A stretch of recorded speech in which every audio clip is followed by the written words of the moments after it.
Come here now, girl.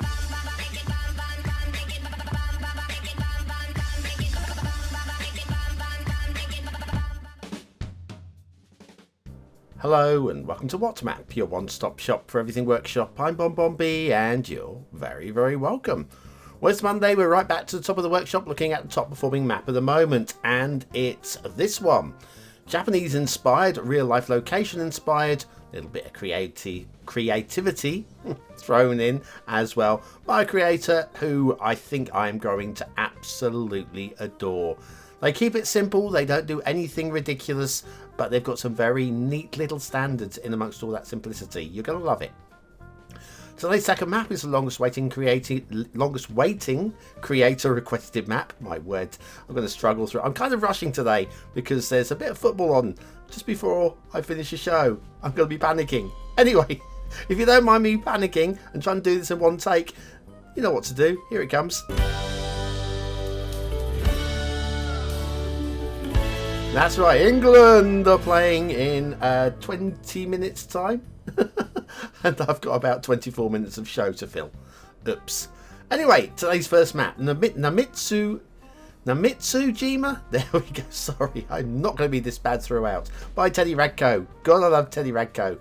There's your start square. That looks very accessible to me. Got the river, plenty of flat land as well. Nice bit of field painting there as well too. Terrain heights, listen, real life location, and if the Japanese can build in these areas, so can you. Look at the resource painting. Look at the resource painting. Look at it. Finished? Good. If you've got Sunset Harbour and want to do some fishing, we have all of the little fishies and a few splodges of tuna where tuna lives, which is okay. Okay, off to the workshop. What do we need? Well, it's a mass transit map. You will need mass transit for this one. Pearls of the East is also included for a little bit of detailing for a sub-building within Pearls of the East. Nicely written description. Intersection marking tools in operation. It's so subtle, you won't even notice it. I forgot. I completely forgot. Plus, the changelog. There have been updates to this map as well, which includes... I'll talk about one little thing in a moment, but here we are. Right at the edge of the map, we've got the winding road already. Long and winding road. That was actually the problem. It was a long and winding road. And the rail disappears into a tunnel here, and it won't appear for a little way. Again, we're in Japan. Makes absolute sense. But yes, apparently this is the mass transit version. There is a non-mass transit version if you don't have mass transit. There may be problems with that. I've not looked at it. I've not tested it. So I'm just assuming they've gone with just regular vanilla roads instead of mass transit national highways. And apparently it was too far from the edge of the map to get your imported goods coming in along the roads anyway. It just couldn't path. It was too long a path. There you go. Look, little subtle standards like that. This is what you expect from Teddy Radko. Little subtle standards like this bridge. Have a look at this bridge. 100% vanilla. Something doesn't look right about it, does it? Look at that. Something is not right with that bridge. I mean, not right in a good way, okay? Look at the little bit of vanilla detailing on the underside. Just subtle and classy. And Teddy Radko's got it absolutely cracked. I'm so impressed with them, with their vanilla bridges. Where Bringer of Fire became known for the vanilla dams, Teddy Radko is so famed for the vanilla bridges now, and I absolutely adore their work. It's adorable. It's so cute and cuddly and... Sorry, I'm off again. I'm just too excited for the football right now. Who's playing? Oh yes, England. Calm down, BonBon. Calm down. We're going to lose. Just know we're going to lose. I'm so hyped for it. Just know we're going to lose. Oh, hello. The rail reappears right about here. We are heading towards the start square. Don't worry if you're worried about, going around the houses here. No, we're not. We're just making our way to start square. We'll head back to that little thing there when we do the popping around the map in a moment. Follow the highway. The highway then joins up with the rail right about here. And again, it just feels very correct. Feels like this is how a structural engineer would build the road and rail through this area. Now, more vanilla bridgery done to lovely standards. Here it is. Just look. is there any other way that this bridge should have been? And the answer is no. And so if you want to play a vanilla rules game without too much to subscribe to, you can. Quality. Absolute quality. Beautifully done. Road and rail separate off again. The rail will reappear in a moment. Highway. We're getting very close to the start square now. We're on the main island now. There we go. Rail appears there. And we're going to run in tandem down into the start square area. This is that field painted area. Seems very believable. And very nice. Even this little subtle little village area, that's going to become Old Town. I would leave those roads in. I would upgrade them, but I would leave them in and make that Old Town. That's how I would play it. That's how I play these maps, and I absolutely adore doing it. Anyway, nice little field painted area. A nice map. So not huge buildable areas, but I can see you doing a Hong Kong style tight tall city building. Some of these valleys make sense. Listen, if they can do Hong Kong, you can do Hong Kong on a map like this, and it will feel right. Now look at the shipping routes. Absolutely perfect. Just straight lines, little smooth curves into where they need to, and even a little area down here. Let me just follow one of them. Shipping triangles where they need to be, through the big old bridge. Everybody loves a big old bridge. And then this shipping route here doesn't cross over, doesn't do anything stupid, just makes its way up into the bay. It's quality. It's just quality. Right, a water flow in the start square. Now, you're going to be okay. There's not really any water flow as such, but we have the shoreline there, and then all the way up this river here, that is vanilla as well. Sorry, vanilla. That is start square as well, most of that. So if you want to pump and draw, you'll be able to. It's not really configured best to it, so probably water towers, but you could probably get away with it, and everything will be like probably okay. Just be careful. Be a little bit careful. There's lots of little subtle areas as well. Like we've got the old tiered hills, tiered farming going on here. This is as good as I've seen actually to this this sort of like vanilla standard. That is just beautifully done. We're vanilla tropical theme here. Vanilla tropical. Laviante Lut, but vanilla tropical theme. And just look how believable this is. It's so nice. And then we'll come to this little beach area and lagoon in a minute. But that's just very, very, very slickly, tidily done. And then we've got peninsulas, which are hilly with zigzag roads taking their way up and down the other side. Let's have a look, see what else we've got. We'll come down here. Oh, now there's going to be an award, an unofficial award here, for what I'm going to call the Essential Lighthouse of the Year. Look at this. I like this. Everything about this. The way it's been detailed in. We've got a little harbour in there as well with some vanilla steps coming up. And just the way that's been done. It's not just the way it's been done, but the location of it as well. Everything about that makes me think Teddy Radko just got their head screwed on. And that's a little area that could have easily been just ignored and forgotten about. Right back to where we started. You may have noticed this little parking kind of area. Little bit of terrain glitching between the road and the pull-in area, which is sort of believable, but it looks a little bit too uniform for it to be truly believable. But we're so close to the edge of the map, who really cares? Right, this is water drainage off of the hill. You can see, imagine the rain coming down there. It's got to pour down this way. It's got to go under the road. We can imagine it's going under the rail. And look at that. Even the little outflow there, it separates up very nicely. I mean, it's all for show. It's all just detailing. It's not actually functional, but boy, is it quality. Central Lighthouses again. This one, I like everything apart from the actual lighthouse on this bit. Like the little harbour area here. The lighthouse is okay. Okay, let's be fair about the lighthouse. But I love the little harbour area there. The little lighthouse keeper's cottage there. Make your way up the hill to the lighthouse at the top. Lighthouse at the top is, it's alright. Wait till you see the next one though. Love this. This lighthouse here, well, it's the same as the other one, but look, it looks cleared. The trees around it have been cleared so that the light can extend and people can truly see it. I mean, the other one was a little bit cleared, but that one just feels like it was genuinely cleared for that purpose. So that one really pops as well for me. We've got this beachfront with the lagoon. I don't know what to tell you. Kind of a little bit Sidai inspired, I feel. Just a little bit. Not quite to the extent of that particular Sidai map we very recently saw. Oh, so good, that one. And then a little beachy areas again. Little beachy areas, nicely done. Again, vanilla. Can you believe vanilla theme? And then we have a little road that just makes its way up the side here. Just like winds its way up. Gets its way to the top. And it's just classy.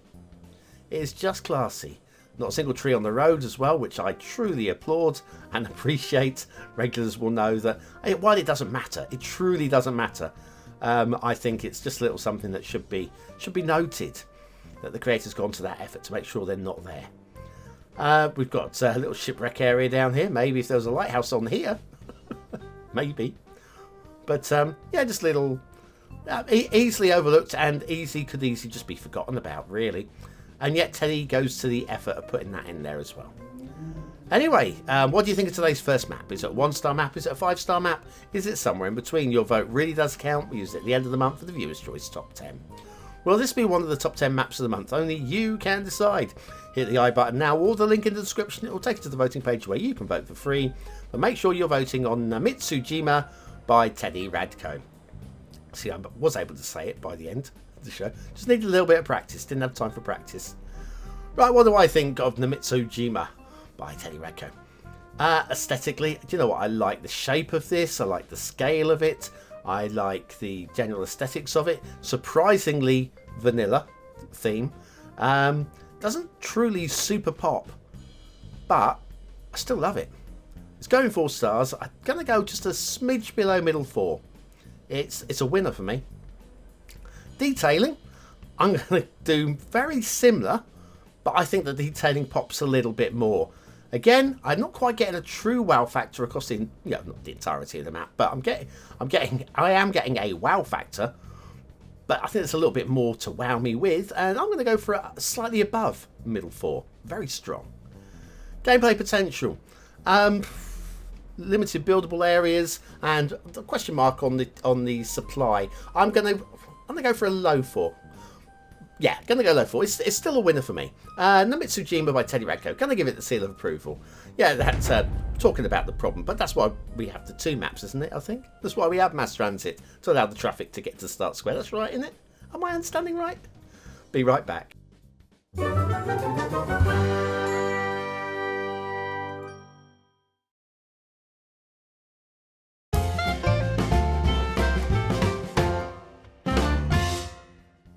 And so on with today's second map, the longest waiting creator request map, and it's different. Now, you can look at this and you go, this is a first map, isn't it? Nope. They've made a whole bunch of different styles and they're all of the same sort of quality. I like this one because it's just a bit different. I'm not saying I like it because I like it. I'm liking it because it's just a little bit different. True realists are going to hate the networking. So what? True realists be damned. This is a game. We're here to have some fun. Okay. And there's plenty of buildable space in Narzeka Hill by Fetch. Right, it's not the most fetching map. It's striking. And there's a big hill. You may notice the big hill. Right. Anyway, there's your start square. It's got a highway running through it with a vanilla wishbone. Right. Terrain heights. There's a big hill. You may notice it. It's slap bang in the middle. But normally, while that would be effect gameplay, there's your resources, very strong as well. It's going, ooh, ooh. Anyway, while it would normally affect gameplay, Sunset Harbour, yeah, boring, that one, sadly. But yes, while a big hill normally would affect gameplay, don't think it does on this particular map, as you will see. Right, it's a mass transit map. You will need mass transit for this one. Park life is listed. I'm not entirely sure why. I didn't really see anything. Maybe I'll see it on the second flyover, as I was a little bit distracted while I was doing the flyover first time. You can imagine there's some football coming on in the roadside. Just like, I want to watch it. You're making me do this. How are you making me? I have to do this now because I've got to record another show after the football and I'm running out of time. Okay, I can't be carrying this over till 2 hours time. It's just not going to happen. I'm going to record it now. I'm going to render it now. And then I'm going to record the second show after the football. which is going to take me up to about 2 or 3 in the morning. So this is the passion that I have for you guys. The passion. Passion for the football. Sorry, calm down. Stay calm. Anyway, look, we've got some decent standards of highways. I say decent.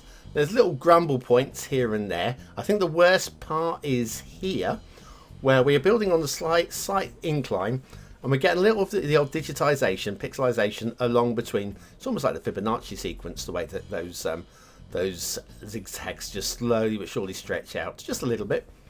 I've not done the math, but it's probably not the Fibonacci sequence, but something like that one. Anyway, it's consistently enlarging. Start square looks like this. It's not the most inspiring, but given that that's your start square, we've got mass transit in play for lane mathematics. So yeah, it's not the most polished, but if you like lane mathematics, they're already in place. And then maybe you can polish them yourself. Maybe. This is what it's all about. Build your own city how you want to. Liking the fact that we don't actually have rail pillars in the highways, which is a very nice touch as well. So there we go. But yes, this is the sort of map where you start at the bottom of the hill and make your money come in. There's not really anything to stop you building in any particular direction. Obviously, the water in the bay will stop you. You're probably, I imagine, looking to buy the third tile, buy to the top of the hill, and basically make a big city on the top of the hill. I think if this was me, I would like to have had the start square on the top of the hill, because the whole point is it's the hill, I think. And we have access to the top of the hill, as you're going to see with the network, and we do go up there. So, guess there's that going for it. But yes, it's a big lump of sort. What would be fun? You know, here's the thing. You're going to play this vanilla rules, right? With your limited soil. Limited soil. You can, how about try and move the entire hill bit by bit across the map. I would love to see somebody do that. It would take you months under vanilla rules, clearly. There are other ways of doing it, and the modding, which frankly will take you moments. If you want to flatten that hill out, look, if you want to flatten that hill out, you go ahead and do it. It destroys the whole feel for the map, but it's something. If you like the general shape of this map but you hate the hill, just level it out. I don't hate it. I don't hate it. It's not for me. I'm not going to say I want to play this map. I don't. But I can see that there is an argument for a map like this, where you have a big hill and you work towards building on the top of it under buying regular tiles conditions. I can understand that. Anyway, we've got rail, which comes in from this direction. As you can see, true realists be damned. It doesn't matter. Okay, this is way too steep for a regular rail line, but we're going to go up this way anyway because we are in Narzeka Hill, where gravity negates itself. There we go. You see, as you're coming up here, gravity just the steeper it goes, the more gravity drops off, and it's just like a smooth flow to the top of the hill. God, can you imagine if scientists could do that? That'd be amazing, wouldn't it? I'm sure it'll come at some point. And then we have we've got I'm going to say a ring road, but a ring rail going around the entirety of the top of the hill. I like the tree painting up here. It's a little bit varied. I like it. Then coming down the other side, ooh, it's a castle. That's for the BonBonBingo players. Link is in the description. And then the rail, which, well, it zigzags its way back down. Yeah. Well, at least they tried on this side of the hill to make it a little bit smoother. I appreciate the effort. I genuinely do, right? The rail bridge here, it's a bit uppy down. We've also got a bit of a janky on there as well. So that could be smoothed out. We've got a few trees under the rail on the other side. Again, though, if you're playing this vanilla, you will never know, so we don't care. We don't care. Also, it probably could be a cutting. But as we've gone up and over a hill, I don't think we really care too much about the cutting. Once you start building up here, assuming you start building up here, it's not entirely flat, but it's flat enough. Easily flat enough for a build. And in terms of the shapes of the forests up here, I think they're just a little bit different. A little bit mottled. I like it. I don't care what you say. I like it. It's what I say that matters during the next 5 minutes or so. Anyway, let's have a little look at the shipping routes. Right, this is the one which has got one little thing that could be done with it. Like this horse's phallus that we have down here. You can see we've got a ship running down here. Every ship on this side of the map is going to be coming down and around this phallus, whether it wants to or not. Doesn't need to be. You can have a little one-way bit down here coming from a shipping triangle at the root of the phallus. Anyway, over here we've got a more simple, straightforward bend, which is okay. I'm okay with that. Air routes are a little bit convoluted. I don't know why we're complicated as we are. We could follow... Hang on, it goes round that way. Yeah, I guess there's some potential for an airplane doing a silly thing at that tight turn there. Maybe, possibly. Not that you're really going to notice, but you might. Water flow in the start square. We have access to this little area here. There's no real water flow per se, so be a little bit careful. It probably feels like a water tower map rather than a pump and draw map. Right, I think pretty much we covered everything. I think we have. Just having a little think. Oh, resources. Let's have a little look at resources in real space. So yes, we've got ore along the sides. We've got this little square triangle. This little square of oil with the hole in the middle, if that was intended. And then a bit of resources around the other side, oil and fertile. I mean, the playability is there. If you want to play this map, you could have a good time. I don't know if it's a sort of map that entices you, but once you get down there and start playing, I think there's definitely gameplay in it. Anyway, let's set this camera down and ask you what you think of today's second map. Is it a 1-star map? Is it a 5-star map? Is it somewhere in between? Your vote really does count. We use it at the end of the month for the Viewer's Choice Top 10. Will this be one of the top 10 maps of the month? Only you can decide. Hit the I button now or the link in the description. It will take you to the voting page where you can vote for free. Make sure you're voting on Narzeka Hill because there are 2 maps. Right, what do I think of Narzeka Hill? Well, aesthetically, it's a bit meh. I mean, some would argue it's 2 stars, high 2 stars. I would say it's interesting enough. It's different enough with the hill and striking and memorable enough with the hill to get a 3rd star. I'm going to go medium low. Yeah. Detailing, not too much to talk about. I like the tree painting on the top of the hill. The true realist be damned, though. I think I've got to go. I'm going to go just right in the bottom end of 3 stars. Just in the bottom end. It's tempting to go 2 for that one. Gameplay. I'm not really dragged in on this one. It's not broken. It's playable. It's a bit interesting for some players. Now let's go 3 stars again. Again, just slightly below middle 3. Narzeka Hill by Fetch. Look, it's not the most exciting thing in the world, but it's different, and the creators had a good attempt at creating something different. That every map seems to be the same, doesn't it? It's just flats with hills and beautiful valleys and great detailing. We can't allow that to continue. Anyway, thanks for watching, for commenting, for liking, and for subscribing. Are you still here? Good, that's a major bonus. Use the words of the day to prove you are part of the 20 and out elite. And I am going to disappear now because kickoff was 5 minutes ago. It could be 1-1. It could be 3-0. Very unlikely. I'm soon going to find out. I'll be back very, very soon. Thanks for watching.